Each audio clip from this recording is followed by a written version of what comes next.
Hey, welcome back to Childsville. Today's a little bit of a different mission today.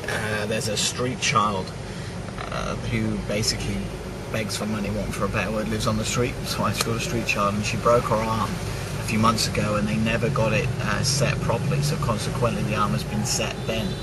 Now, it might not cause too much of a problem for the average person in the Western world, but over here, if you end up being a cripple, it's very, very bad. For starters, number one, she's a street child, which makes it very difficult for her to succeed.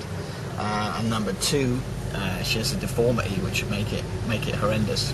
Anyway, long story short, I've arranged a meeting with her today, and I spoke to some orthopedic friends of mine here in the Philippines, and we at Childsville have decided to work with those orthopedic surgeons to get this thing done. And the great news is most of them have volunteered their time for absolutely free. But again, it's just something that needs to be done. Some of the work we do here at Childsville. I'll be giving you another update very shortly when we get to meet, her name's Roxanne, when we get to meet Roxanne in a few moments, and I'll give you an update of our progress and see how we get on.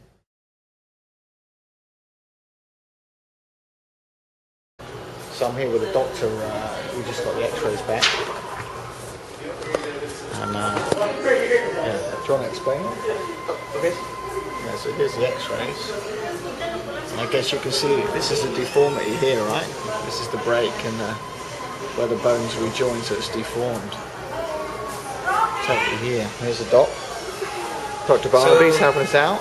So here we have a patient, 12-year-old female with around 8 months of history of a fall from height. She has a fracture of both rages and ulna, distal part. It has malunited. It has healed in the wrong position. So the most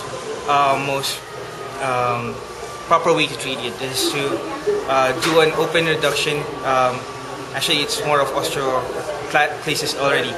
We have to reduce the fracture back to its original place, then put a plate, an implant. So, we really need to do surgery for it. So Roxanne, can you show the doctor your arm for me? So just show it so you can explain it on camera. So look, this is her arm. So as you can see, there's an obvious deformity with limitation of movement on pronation and supination. That's how far it can go. And the normal arm, it can go all the way up to here. Yes. Here, it only goes up to here. Yes. And there's this obvious deformity.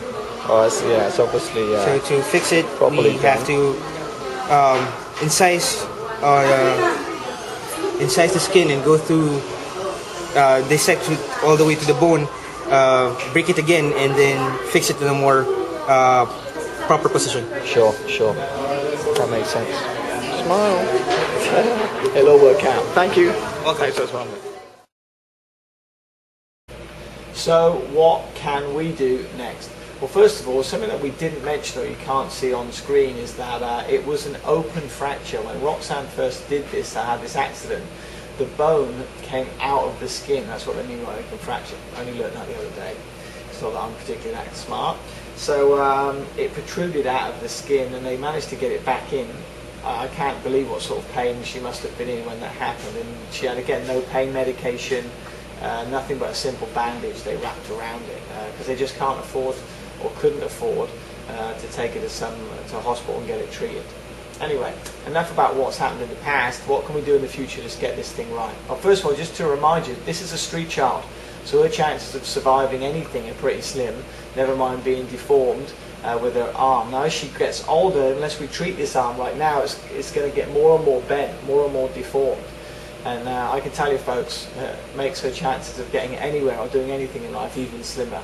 And let me tell you, we've decided that after this program, after we get through this little operation with Roxanne, we're going to put her through some kind of a sponsorship program, see if we can get back in school, see if we can improve the way she lives and her livelihood, that sort of thing. So that's all coming in the near future. But right now, ladies and gents, I need your help.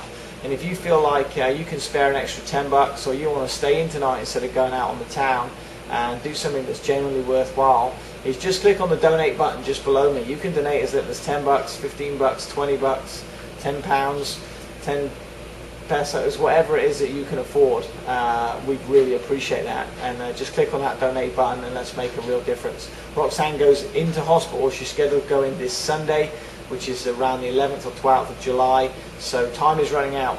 We do desperately need your donations as soon as possible. She'll be in the hospital for about 3 or 4 days, and I'm going to give you a complete video update and rundown of exactly what's happening with Roxanne and her progress. So again, thanks for all my sponsors and donors out there. You really are making a difference.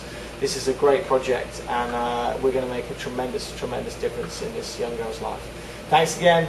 God bless you all, and we'll see you all in the next update. Thank you. Take care. And don't forget, click on the donate button. See you soon.